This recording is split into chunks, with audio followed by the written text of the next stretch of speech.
I think that would be how little of it actually has anything to do with everything going according to plan. Before this experience, I thought a good teacher day depended on good preparation and having all your ducks in a row at all times. And while preparation is important, I learned that teaching is really about what happens after a curveball is thrown in your way, after those plans change. One morning I arrived later than I normally would. Not late per se, just later than my routine.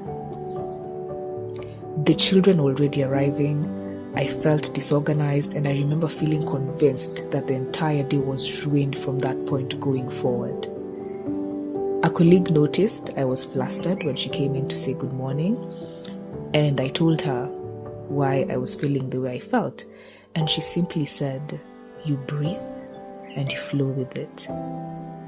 At the time, it sounded like a casual comment, but looking back, it became one of the biggest lessons of my year. This year has taught me that adaptability is not just a backup plan. It is your biggest asset as a teacher, and it is literally part of the job description.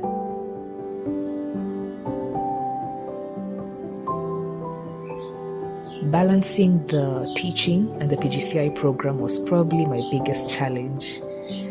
There was one assignment in particular that I promise nearly took me out.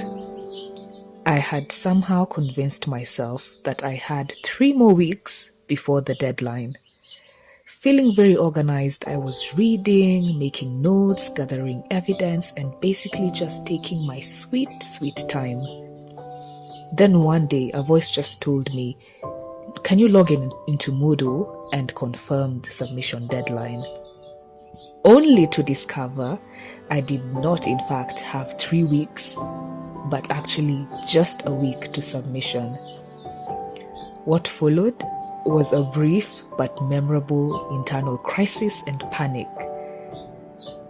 But once the panic subsided, I realized I had a choice: continue stressing out or make a new plan. This experience reminded me that resilience doesn't always look calm and collected. Sometimes it looks like panicking briefly, restructuring your timeline, and finding a new way to forge forward. I learned that sometimes I am often much harder on myself than my students are. One day I was covering another teacher's class. We were completing activities, discussing environmental sustainability, listening to music, and having what I thought was a fairly ordinary lesson. Later on, after the lesson had ended, some children came up to me and said, "Miss, you're the best teacher ever." Naturally, I wanted evidence, so I asked them why. And to my surprise, they started talking about the lesson. And what stood out to me was that the version of the lesson in my head and the version they experienced were completely different. I was focused on what could have gone better, and they were focused on how engaged and happy they felt. That moment reminded me that sometimes as a teacher, you need to be gracious to yourself.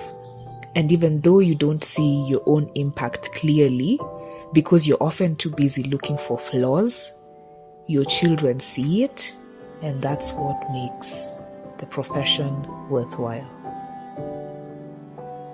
Firstly, don't be like me. Check the deadline. Recheck the deadline and have it marked on your calendar before making an entire plan around the wrong date. You'll thank me for that one. Secondly, the growth will neither be linear nor gradual. It will feel hard and messy at times, while other times it will feel like you've made 10 steps forward. There will be moments where you feel behind, overwhelmed, unsure of yourself and even the profession you're in.